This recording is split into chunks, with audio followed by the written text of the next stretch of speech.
This is the Type 1 Tribe podcast, and I am your host, Samantha Hildebrandt. I was diagnosed with type 1 diabetes on February 18th, 2021, and now I am sharing all of my experiences and knowledge with you. So let's go. Today, I'm joined by someone who perfectly blends fitness and diabetes empowerment. Amanda Mueller, also known as Bolus and Biceps on Instagram.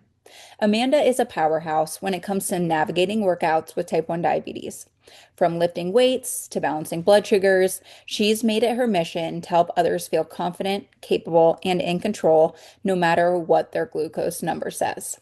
In this episode, we're diving into all things exercising with diabetes, how to manage your blood sugars before, during, and after a workout, and the mindset it takes to push through the mental hurdles that come with type 1 diabetes in training. If you've ever felt frustrated about working out with unpredictable blood sugars, who hasn't? Or wondered how to build a stronger relationship with your body and your blood sugar numbers, then this episode is for you. Let's go. How can you prepare for the best workout when you live with type 1 diabetes? Oh, this is such a great question. Figuring out what I would call a protocol is really going to be individualized. We can take a zoomed out view of how different workouts impact our blood sugars, and we can get into that in a bit if you'd like. But everyone's body is unique, and our insulin needs are unique, right? Our blood sugar responses are unique. So I think one of the biggest gifts that you can give yourself is actually going into exercise with an open mindset and giving yourself grace and allowing yourself to fail so that you learn from that, right? Like taking that failure, and I don't even know that I want to call it failure, but just low blood sugar or high blood sugar, and using that as feedback to help you come up with an adjusted plan for the next time you want to work out. I mean, I considered myself at this point like a pretty seasoned, gym rat, and I still have unpredictable blood sugars right now, depending on, how much sleep did I get the night before? What time of day is it? Where I am in my hormone cycle, right? All the factors. So I still have to pivot from time to time, but because I have, the experience, my lived experience, it can help me. Another big thing I would encourage folks to do is just make sure you have a low snack. Make sure you got water so you're staying hydrated. That's great for blood sugar support all the time, in and out of the gym. But then having a rapid acting snack with you, that way, if you were to go low during a workout, you feel like you've got that security blanket of knowing, hey, I'm not going to have an emergency. I can just stop what I'm doing and treat that sugar. Yes, and I totally agree that everyone is different. But would you say, like, if let's say you're a new diabetic and you're going into a workout, is there any way to prepare for something like that, like based on other experiences from other diabetics? Yeah, sure. So if we want to talk like specifically about types of workouts, so let's say you're like, hey, I really want to pick up a set of weights, which is my passion, right? That's my jam, is weightlifting, strength training. Then, some basic facts behind that, or is that traditionally our body's blood sugar response is that we're actually going to have a rise in blood sugars. Some people see that at the beginning of the movement, some people see it towards the middle or the end. And then oftentimes we can even see how that impacts our meal immediately after that workout. So going into that, knowing what your insulin needs might be, it helps you like kind of gauge what sort of proactive steps you can take, right? Which I think is your point here in this question. So I would say, just being mindful that giving insulin, more insulin to support a workout doesn't mean you're doing anything bad for your body. It's just your body's natural response.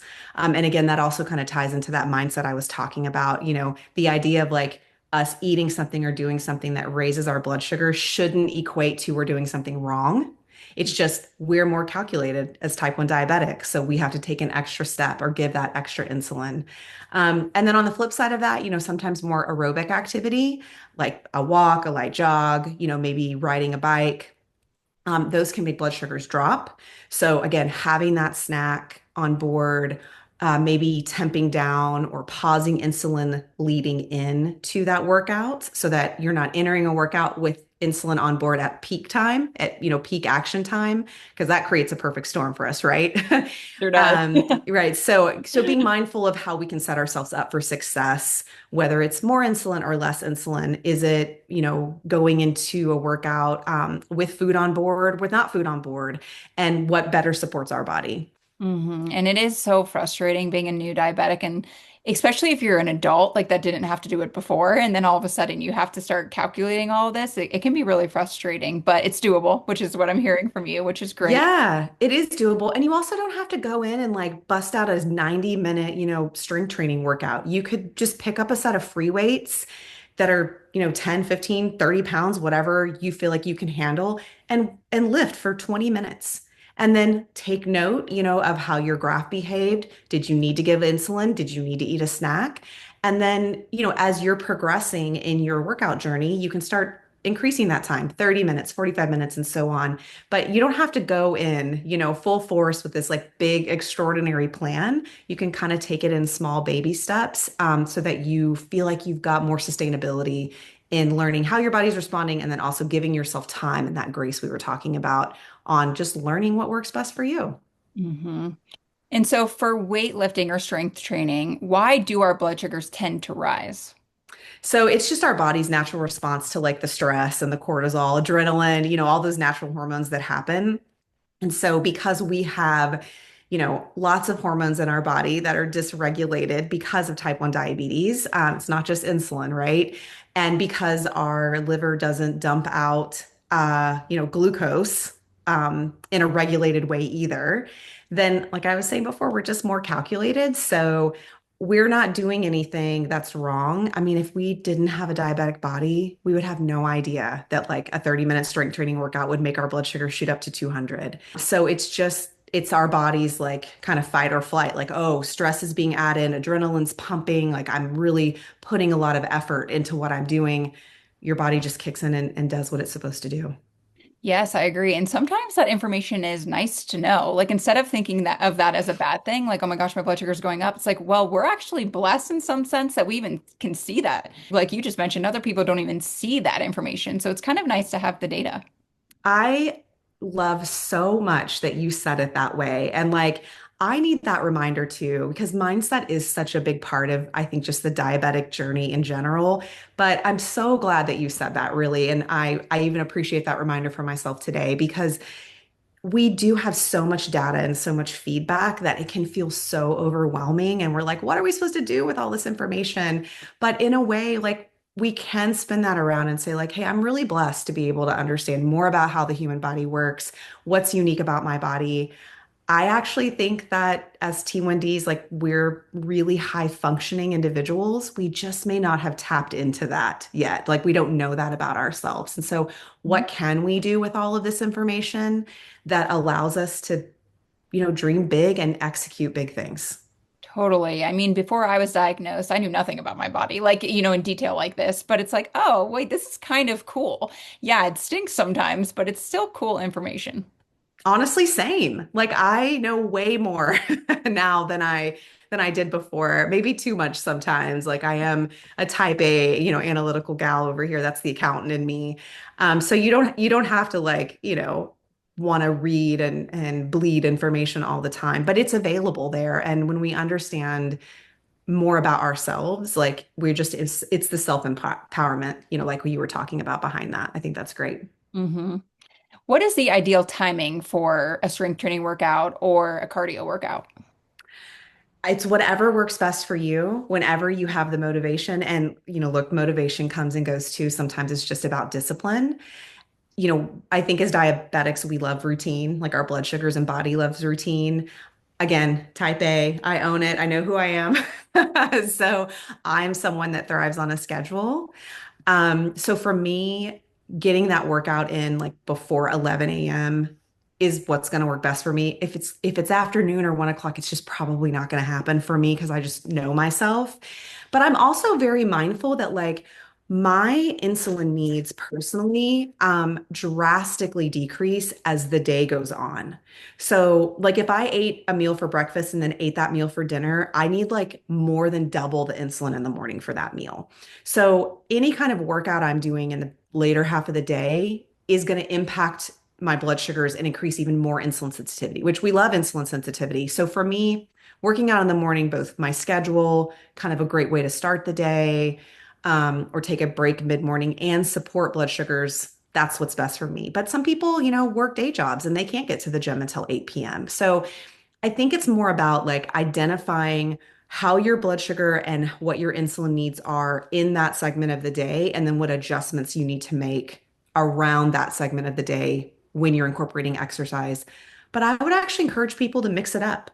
If it's 6 o'clock before I can get a cycle, class in, I know I need to approach that workout way differently than if it was at 10 a.m. But I'm glad that I've trialed and errored both sides of that so that I don't feel like, well, 11 a.m. came and left and I didn't get to work out, so I just won't work out at all today. No, I know the different ways my body responds and how I can pivot around diabetes to just get it in whenever it works for me.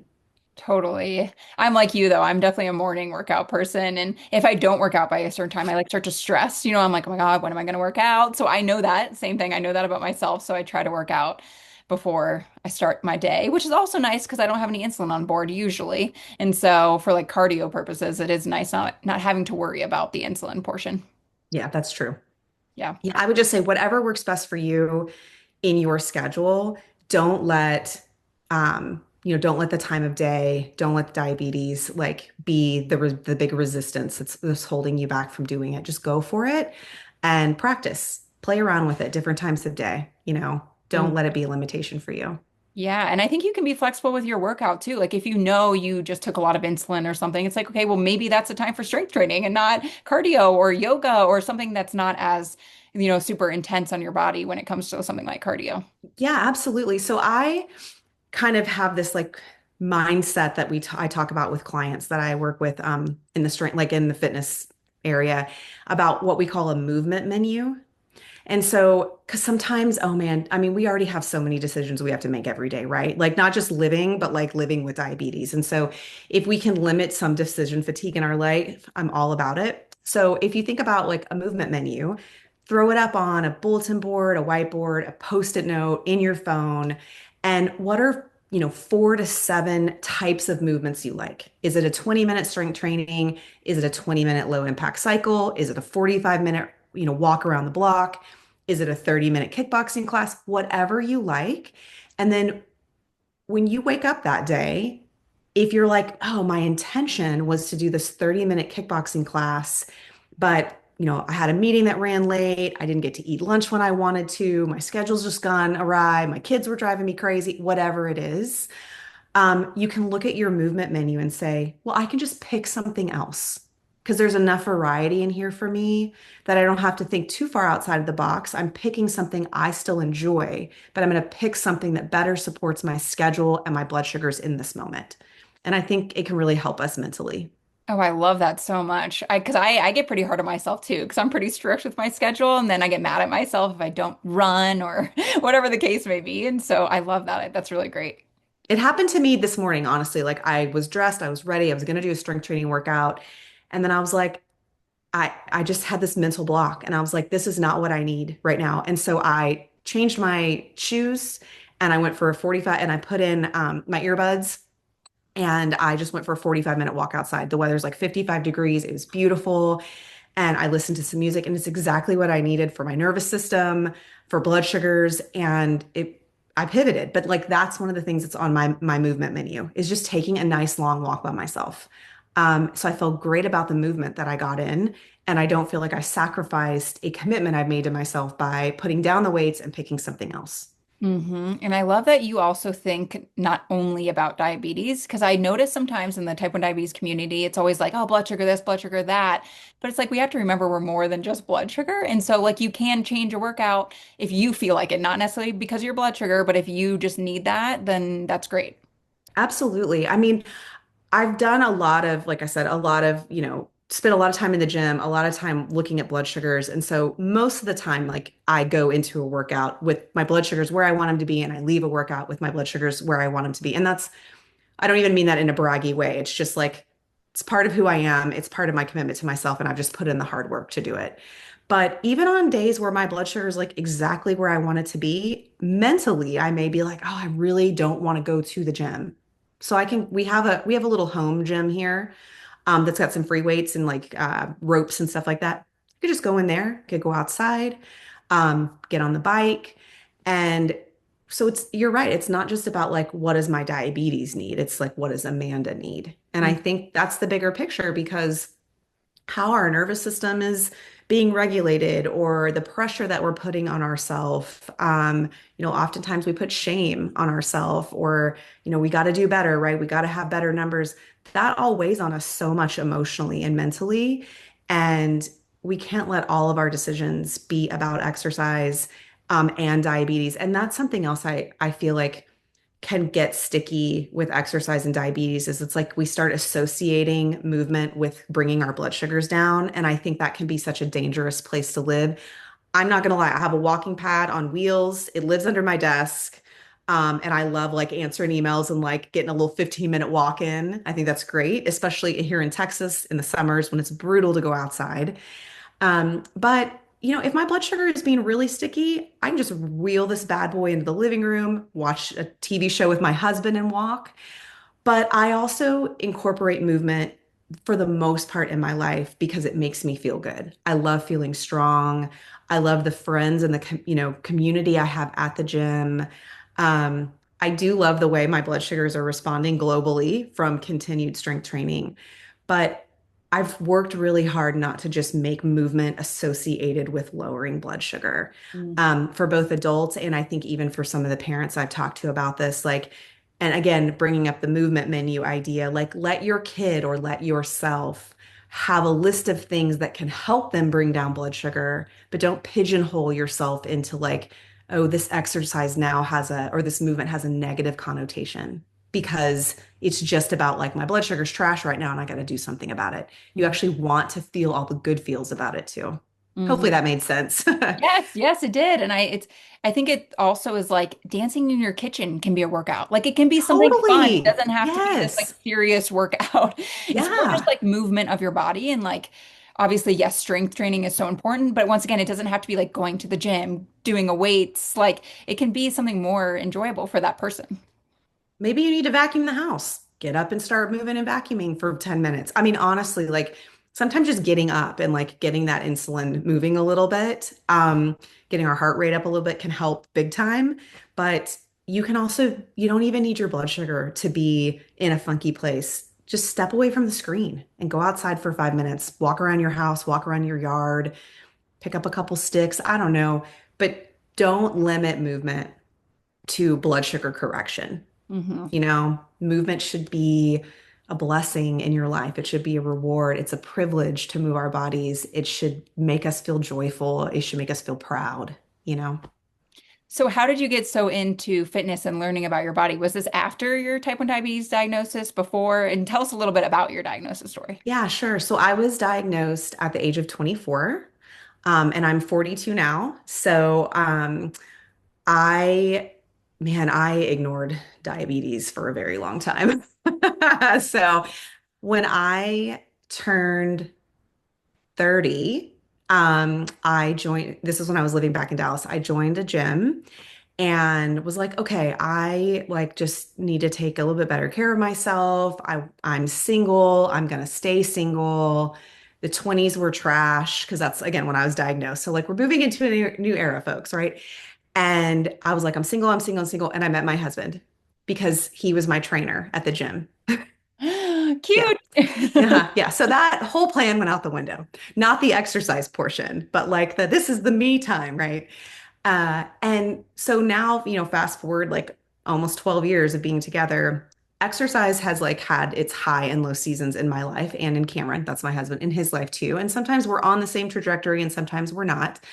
But it's just kind of been a foundation. And I did step away from it for a while because I still wasn't giving diabetes the attention it needed. I really picked that up probably about 3 years ago. So I definitely feel like I was very tardy to the party, like, 14 years almost right into my diagnosis before I started realizing like I got to do something about this. I got to learn things about what I have going on and not rely just on my healthcare provider I see a couple times a year to kind of run the show.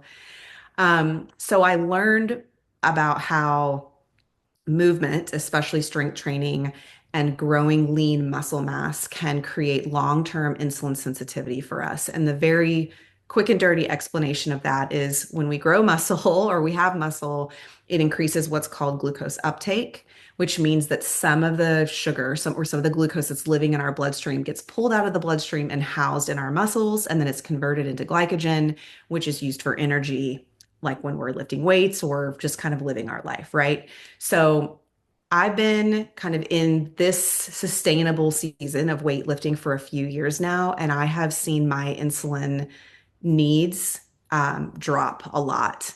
And I know that's just because of the muscle mass and the continued working out. And I'm not in the gym like hitting a PR or lifting crazy weight. It's just sustainable, 3, 4 days a week. And I've stuck to that and I've really kind of found my rhythm there. And, once you start seeing results, like you just want more of it. But also when you start building the foundation that feels sustainable to you, it's just a part of your routine. Just like every 3 days, I change my insulin site, or every 10 days, I change my CGM or whatever. Going to the gym 3 or 4 days a week, it's just part of my routine now.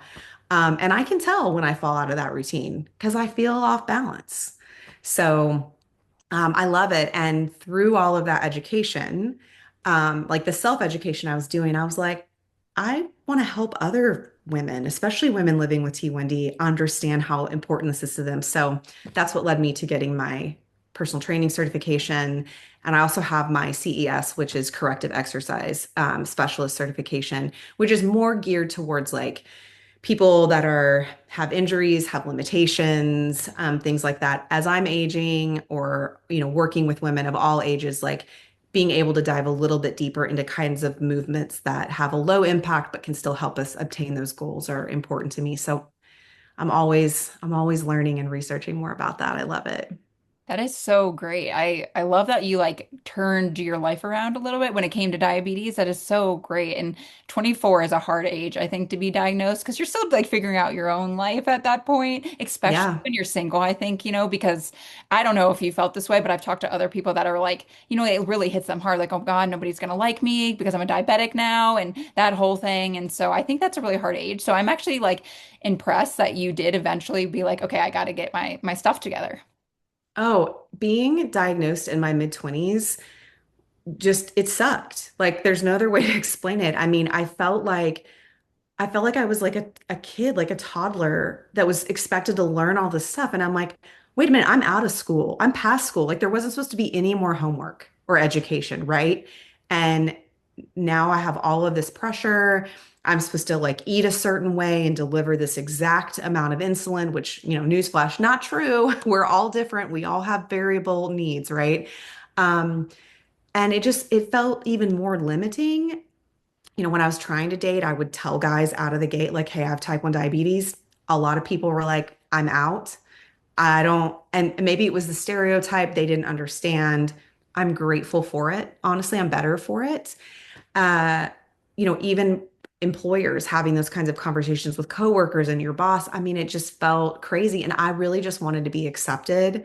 And I definitely put myself in some sticky situations and probably chose some groups of friends that weren't the healthiest for me, but I was just looking for acceptance because I felt so ashamed of what was happening to me.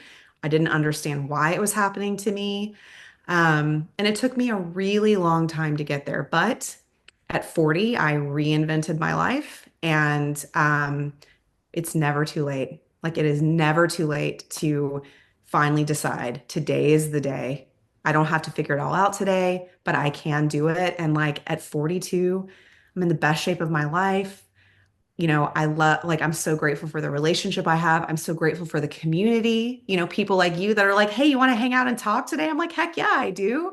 The other women that I've been able to work with, the people in the community that have invited me to come and participate in stuff with them, like, oh my gosh, like I would never have this life if I hadn't decided like it's time for me. What do I need to do for me? Mhm. So if you're listening and you're like, I'm lost or I'm in a rut or I feel broken or I'm in burnout, like just take care of you like you can do it. It's never too late.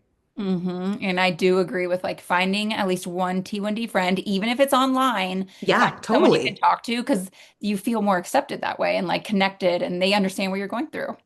Yeah. I mean, so over the summer. I went into Dallas and met, I got to hang out with Raquel, who runs Type 1 Together, Yes. and we became online friends. And this was our first time to meet in person. And I remember like we were having lunch and we were just like hanging out and, we'd been talking a lot, like, over text and stuff. But so the continue like conversation felt so organic and easy. But I was just like, I think this is the first time I'm ever having a meal with a Type 1 diabetic. And I'd been diabetic for 17, 18 years. And I was like, this is crazy. And then like we walked around the mall and like went and did a bunch of fun things. And I never felt like I needed to be like, oh, I'm so sorry. Hold on, I have to check my blood sugar. Because I was literally looking at someone that's just like me that couldn't have actually been more supportive and understanding. And I know that, I'm not going to have that day to day or even month to month, but like you said, even online, just being able to text or talk or FaceTime or something with somebody who gets it, so important. And there's so many groups now too that you can join. You can find your niche, like Teeny's Hot Diabetic Club. Oh my gosh, she's incredible. Better Together, which is what Type 1 Together has going on. Like that's awesome. You can find your crew. Um, so another thing, if you're listening and you're feeling alone, get online and find your crew. They're there, they exist.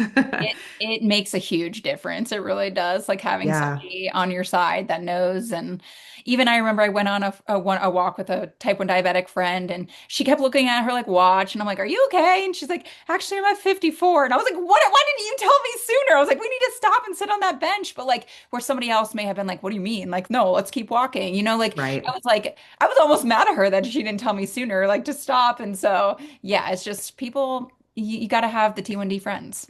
Yeah, absolutely. Totally agree. So, when it comes to exercise, how does food affect our exercise? So I think this is like kind of controversial. So everybody just do what's best for you, not medical advice, right?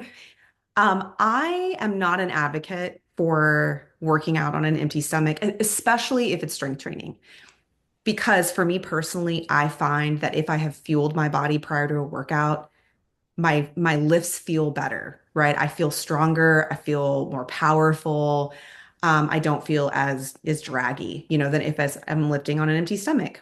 So we're adding another factor into play when we have food and insulin on board into movement. So, in the beginning, like what we were talking about, taking that 20-minute walk, doing that 20-minute dumbbell workout, maybe start with no insulin on board, just to kind of gauge what's my baseline.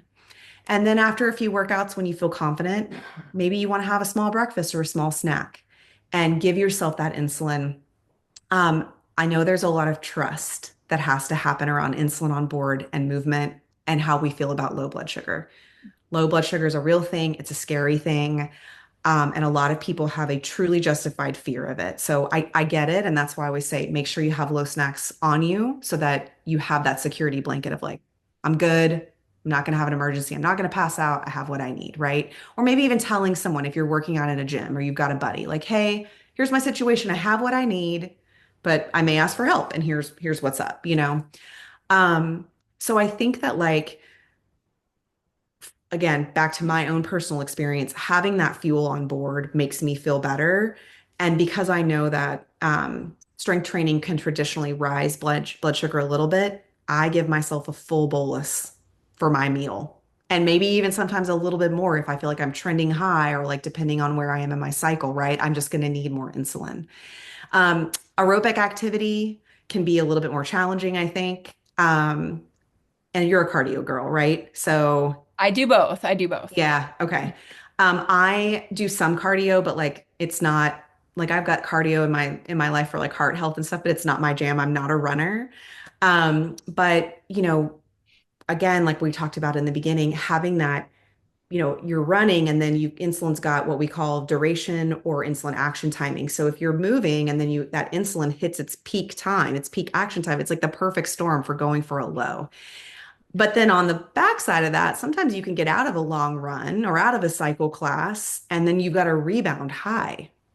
So food and timing around things like that can be kind of tricky. But I would say, maybe avoid like higher fat because it'll help, and even like higher protein so that, or not, well, maybe not protein. I think some protein's good because that does help slow the digestion, but like maybe be careful with the fiber and the fat for sure because you just don't want to have any like tummy troubles.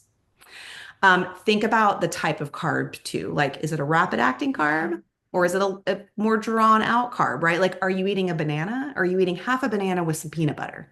Because your body is going to digest those very differently. And your insulin needs may be different based on that food pairing too. So, sorry, I feel like this was a very long answer. I'm working my way all the way back around. Food should also be something that brings joy to your life. So I would encourage people to find food to fuel their bodies around movement that they like. Kind of like we talked about, don't associate movement with like blood sugar recovery. We don't want to associate food always with like, well, I've got to eat this so I don't go low. Eat something that you love and just learn how to bolus for it. But I think that food and fuel is so important when it comes to exercise because our bodies, like, we need that additional energy. And carbs are our body's number one preferred source for fuel, especially when it comes to movement. So I'm all about eating the carbs and going in the gym, but it came with a lot of trial and error, a lot of failure, a lot of feedback, and a lot of practice. Yes, and I'm glad you mentioned trial and error because it is that. So, like, if you're a new diabetic and you're expecting to have it all perfected, it's not Oh my going to gosh. happen. It's No. not going to happen. You definitely have to go low. You definitely have to go high. Like, it's just how it works, and you will get it over time. And also, like you mentioned earlier, it's still not going to be perfect. You may mess up here and there, even if you think you know what you're doing. It's just, I mean, we all know blood sugar works how it wants to work sometimes, and no matter how much we can control, sometimes it just doesn't work out. But Yeah, absolutely. before your workouts, when you're strength training, what is your go-to breakfast or lunch or whatever it is that you eat before your strength training workouts? So part of my kind of like foundation and stability or sustainability is being mindful about my plates, like having what I call the Fab Four, right? Protein, carbs, fat, and fiber, so that things feel balanced. I kind of feel like my insulin to carb ratios and my pump settings and things are set up based on consistently eating that way. And so for me, like I love like, some yogurt in the morning that's got like good protein in it, with a banana and maybe some like, so I can't have peanuts, but like maybe some almond butter or cashew butter, something like that. So I'm kind of hitting all of those marks. And there's a little bit of fat in there, but like not too much fat. And definitely getting the fiber from the banana. Really could sub out any fruit. So like sometimes like a good yogurt bowl or almost like a parfait bowl. I also really love there's a couple different brands that have them. I think Kodiak's one of them, like the protein. I'm gluten-free as well, like a gluten-free waffle. And then I will take it and like make a breakfast sandwich out of it. So like with some egg, a little bit of cheese, maybe tomato or spinach or onion, kind of like whatever veggie you have going on. But I like turn that into a little breakfast Sammy. And it's so good. And again, I'm hitting all the things. I'm getting the fiber, I'm getting the fat, protein, and good carbohydrates to fuel me, but it all just feels kind of balanced.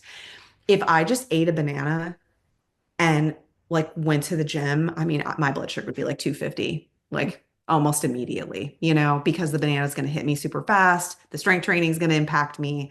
So I try to be mindful of that. But I eat breakfast, like a full breakfast and go to the gym. If you're listening and thinking like, well, I don't want to eat a full breakfast, like I need a pared down version of that. That's where I would say like, okay, we'll eat some fruit and a good protein source with that. Like again, a nut butter and an apple or a little something that you can kind of play with. And then you can start to expand your plate as you want to when you start to feel like, oh, I need more fuel. Because if you're in the gym and you're working out and you feel hungry, your body's telling you something like, oh, I need more food. I should fuel up more before I lift. I don't know if you've ever felt that way, but sometimes I'm working out and I'm like, I know I'm hungry right now. I should have had a more like robust breakfast to support this movement. Like your body's craving that extra energy that it needs to do the workout. Yeah. And also, your breakfast sounds amazing. I'm like, I'm gonna have to try that Kodiak cake waffle breakfast. That sounds amazing. Yeah, it actually like came about organically because I realized that we ran out of gluten-free bread and I was like, well, what am I going to do? And I was like, you know what? I'm going to make me a waffle sandwich. It was so good. Yes. I also love how you just mentioned, you kept mentioning the nutrition side of things, like the protein, fiber. And that's another thing that comes with time when you become a diabetic. You learn it does take time. And once again, it takes trial and error. You're like, oh, wait, like I had protein with that. Like that clear, it was a better blood sugar or whatever. But that's also really important to know before you go to the gym. Like you mentioned, the banana. It's like, well, yes, that's because it was straight carbs. And so, yeah, figuring that out too, I think is really crucial before a workout. Yeah, absolutely. And then on the flip side of that, fueling afterwards, also really important, whether it's, a protein smoothie or, like a pre-made protein shake and you pair that with something else, like maybe that's actually a great time to have like a protein shake and a banana because you're getting the fiber from the banana, there's good carbohydrate from the banana, and then you're getting a little protein, you're getting good protein and a little bit of fat from a protein shake. Or if you're ready to just have lunch, have your full-blown lunch, right? Whatever, again, whatever works for you, but being mindful of insulin needs and timing leading into a post-workout meal is really important because again, like we talked about with strength training, you may just be seeing that rise happen. So, what works really well for me is giving myself what I would say like a hard pre-bolus. We live about 10 minutes from the gym. So, when I get in my car after my workout, I give myself a pre-bolus because I know by the time I get home and then pull out whatever meal prep or whatever I'm going to eat, get it ready, that gives me like a good 20, 25-minute pre-bolus. And I want that after a strength training workout. But I'm also mindful that, like, after a cycle class, I may get off the bike and my blood sugar's at like 120, but then 30 minutes later, I'm at like 180. And I'm like, oh, what happened? And that's that rebound high. And maybe it's because my insulin pump was paused for a little while because my blood sugar seemed so stable during the workout. But now I've got a little bit of like insulin drought, plus the aftermath of hormones settling back down. So, maybe I needed a little bit more insulin than what like the total carbs for that lunch really calculated to, because I'm mindful of did I have pause insulin? What are my insulin needs? How does exercise impact me? But again, it's just all practice. And we're never going to get it 100% right. But I am a believer that when you put in the effort to do it, what you get back out of it is like so worth it. It's so rewarding. Oh, I agree completely. So, if people want to find you on social media and get in touch with you, how would they do so? So I'm really active on Instagram. You can find me there at Bolus and Biceps. And I have a little like bio link, in my at the top of my profile where you can connect if you're looking for support around, exercise and blood sugars, and just some other fun links of things that I'm always into. And, that's the best way to find me. Awesome. Well, thank you so much for being here. Thanks for inviting me. It was so great to talk to you. You too. Such an amazing episode today with Amanda talking all things exercise and type 1 diabetes. If you are looking for more information on how to manage your diabetes when you are exercising, check out my ebook below. There is a whole full section about exercise and type 1 diabetes and how you can use insulin management to control your diabetes during exercise. So check it out below. The link is in the description.